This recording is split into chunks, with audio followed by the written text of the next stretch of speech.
You all right, man? Next one, dude. Well, I know you want to talk about this. I know that this is very special to you.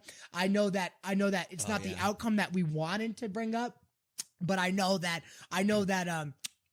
he proved a lot of haters wrong. Yes. And I know that he proved a lot of corporate guys wrong. Yes. And I think that the way he's walking away, I think he's bowing out with grace. Like a man. Like a man. Like a man. And I think Class. I think he's doing this on purpose. I think he's forfeiting these belts not only to show the fans, but the corporation. So we're talking about Teofimo Lopez. Yes. Yeah.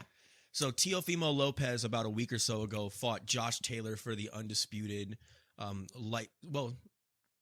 forgot you call it like super lightweight or light welterweight, whatever, super lightweight title, junior welterweight.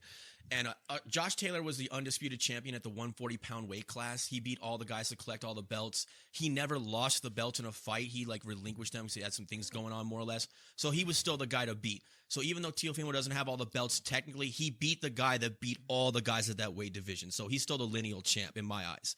So they put him in there with Josh Taylor. He's supposed to lose, massive underdog. People are calling him crazy, calling his dad crazy, saying he's emotionally unstable, saying he's not the real deal. Josh Taylor's going to eat him up. He doesn't have it anymore. He hasn't looked good in his last couple of fights. This kid is literally the most talented guy in boxing, physically gifted, speed, power, athleticism, heart, grit, determination, power in both hands. He's the real article, the genuine article. And for some reason, the boxing community is always trying to tear these guys down. Yeah. So they're from Brooklyn. They're boisterous. They're brash. They tell the truth. They speak only from their hearts. They're emotional guys. This resonates with me, and I understand this very well because I'm Italian. My father's from Brooklyn, and my whole family is like them. So I understand this, like this way of being, if you will. A lot of people find them to be distasteful or off-putting, but quite frankly, they're the best. They're always telling the truth. They're always right. They're always standing up for like the right things and good principles. So Teofimo Lopez goes in there against all odds, beats this guy, and then afterwards announces his retirement. Everyone thinks he's bluffing. He's 25 years old. He's got his entire career ahead of him. He just became the lineal champ and all that. There's nothing but opportunity for him. But they're always underpaying this kid. The judge is always trying to rob him in fights. Like if he doesn't knock them out or make it so abundantly clear that he won, they'll take the fight from him.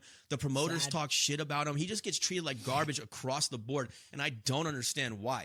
So he said, you know what? He literally said this in his last interview. He goes, I'm not going to get bullied. I'm not going to get treated like shit by these people any longer. He's like, I'm going to give it all up. I've made a lot of money. I'm going to go into coaching, go into commentating, and just let it all go. Unless they come back with the right offer and start giving me my dues, what I'm worth, I'm not going to do this anymore. And everyone thought he was full of shit. And he just announced that he dropped the belts and he's actually going into retirement.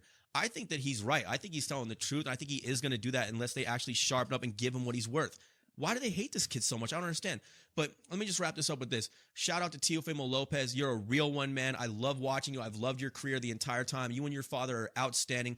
Everyone's got problems. Everyone goes through shit. Yours happens to be on camera, so people are there to judge it. But you guys are tight-knit, and you guys made it happen against all odds together. It's been a pleasure to watch, and I hope to see more of you in the future, man. Congrats. All right. As young as he is, I got a question for you. As young as he is, okay, is it too late? Because it's 25. Mm-hmm. It's been done before. Mm-hmm.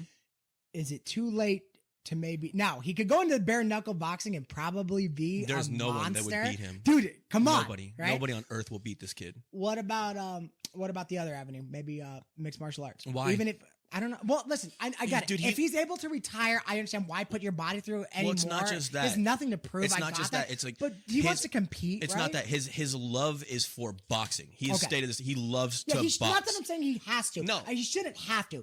They should be paying him what it's worth. I completely understand. They've blown money on fighters that ain't shit. 100%. And he's asking for what 1% of building that? up hype trains and all that, and like having the guy that they want to market and pushing that guy, and matchmaking, putting him in there with the right people so he looks better than he is. Yeah. Teofimo's in there with killers, real deal fighters, top elite level guys, and making him look average when the night comes. So he but doesn't the thing even is, have he the just judges, huh? No, the judges are always against him. But I'm just saying, like, he has no interest in MMA. He's a boxer. That's where his heart is. Yeah. He wants to box. Yeah. So I'm just saying, like, give this kid what he's due. Like, what the fuck, man? I want to see him. I'll tell you what, though, man. Everyone I do thought- want to see him bare knuckle just once, Dude. You just once. Oh, he would literally. Just if go, he hits dude. you, oh my god, oh my god, the broken bones and Paul- shattered Paulie faces of this guy. Paulie Malignaggi did it. He did all right. Did he? I think he lost though. Well, they gave it to Artem Lobov, but in reality, he actually won that fight, and he won the fight quite comfortably. Yeah, I remember the comment section being very, very split. Yeah, he won the fight comfortably. But despite everything that Teofimo has done and his father too, for some reason, every time that he comes out and announces another fight, they're just questioning him. Oh, Teo doesn't have that dog in him. He doesn't have heart like that. He can't hang with the elite guys. This guy has been in wars. Yeah. He was literally in a fight where he had a condition. I told you about that. He could have died in that fight, and he fought like a champion. The entire blood on his face, dogged it out, knocked the guy down in the 10th round, fought all the way to the 12th. It was George Kambosos Jr. and showed his heart and his grit and his determination. He showed it numerous times in numerous fights, and people still question his authenticity. So his nickname coming up has always been the Takeover. Teofimo the Takeover Lopez. He's like, we're going to take back all the divisions. We're going to do this right. And he took all the belts. So the Takeover.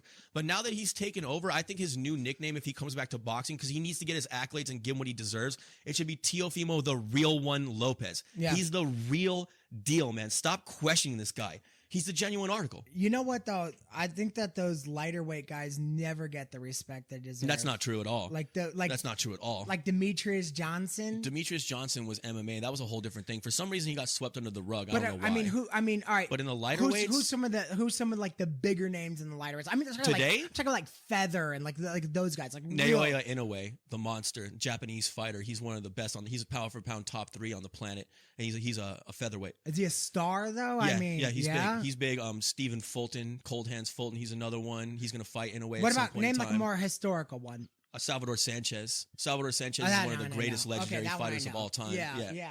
There's a lot of them. Yeah, it's just usually those light heavyweight and the heavyweight guys. I mean, they're these mega stars. You know what I mean? And when in those much lighter weights, you see a lot more like technique and skill. Well, they have to. Because there's no huge. Also, they're smaller guys. They could move different. You know what's so funny though is like it's so funny talking about a fighter and being like, well, there's not a lot of power behind it. If one of those little featherweights hit me.